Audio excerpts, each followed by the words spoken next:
रात का समय था। काली पहाड़ी के पीछे का जंगल काफी घना था। चारों तरफ घने कोहराम में चांद का मध्यम रोशनी जंगल को और भी भयानक बना रही थी।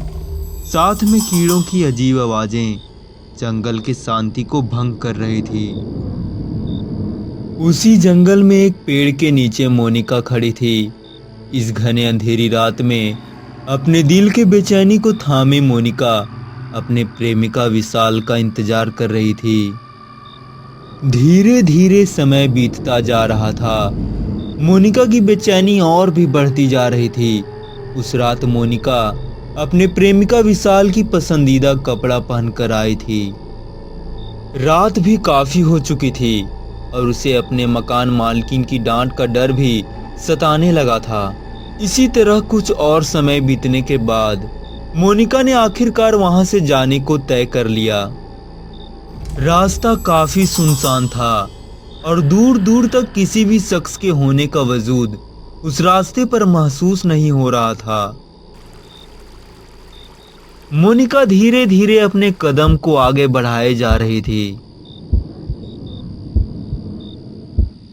चारों तरफ चांद की मध्यम रोशनी बिखरे और कीड़ों की अजीब आवाजें मोनिका के दिल को दहलाने के लिए काफी था कि तभी अचानक उसे यह एहसास हुआ कि उसका कोई पीछा कर रहा है।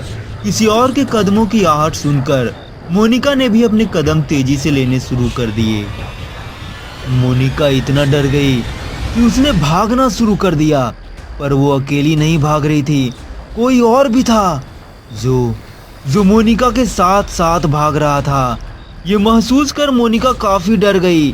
उसे बस यही समझ आ रहा था कि कैसे भी करके उसे अपने रूम पर पहुंचना है। लेकिन अचानक मोनिका के सामने आकर किसी ने उसका रास्ता रोक दिया। मोनिका की मानो सांसें रुक गई हो। लेकिन वो कोई और नहीं बल्कि उसका बॉयफ्रेंड विशाल था। विशाल ने पहले ही मोनिका को जंगल से जाते हुए देख लिया था और उसी समय उसने मोनिका को डराने का प्लान बनाया। मोनिका विशाल को देखते ही उसकी बाहों से पूरी तरह लिपट जाती है। थोड़ी देर बीतने के बाद मोनिका और विशाल ने दोनों एक साथ चलना शुरू कर दिया।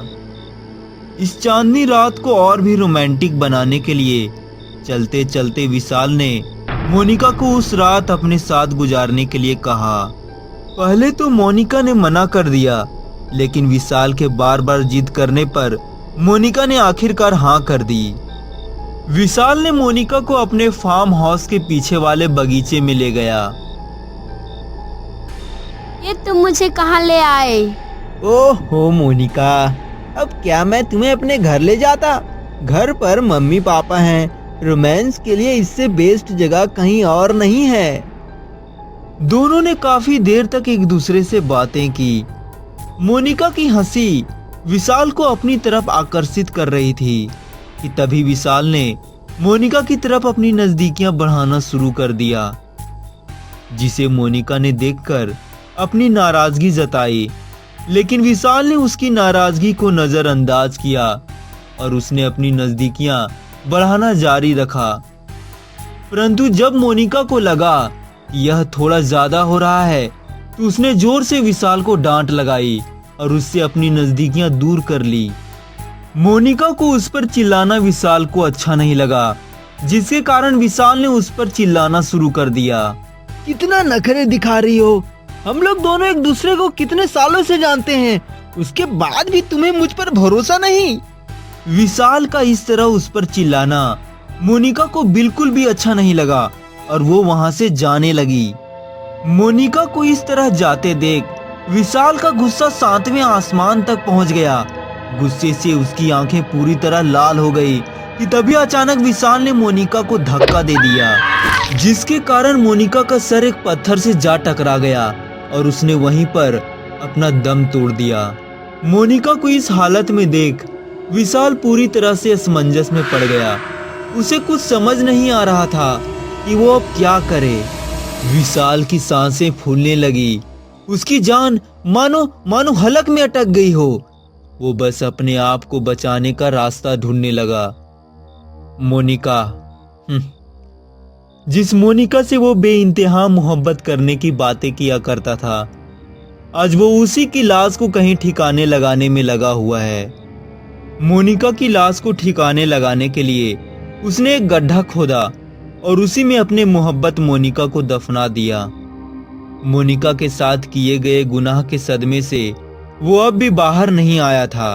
उसे अब भी विश्वास नहीं हो रहा था कि उसने अपने ही हाथों से अपने प्रेमिका का कत्ल कर दिया। विशाल का मानसिक संतुलन पूरी तरह आपे से बाहर आ चुका था। वह मोनिका की यादों में डूबे हिल्स स्टेशन की तरफ चला गया और उसने वहां से छलांग लगाकर अपनी जान दे दी।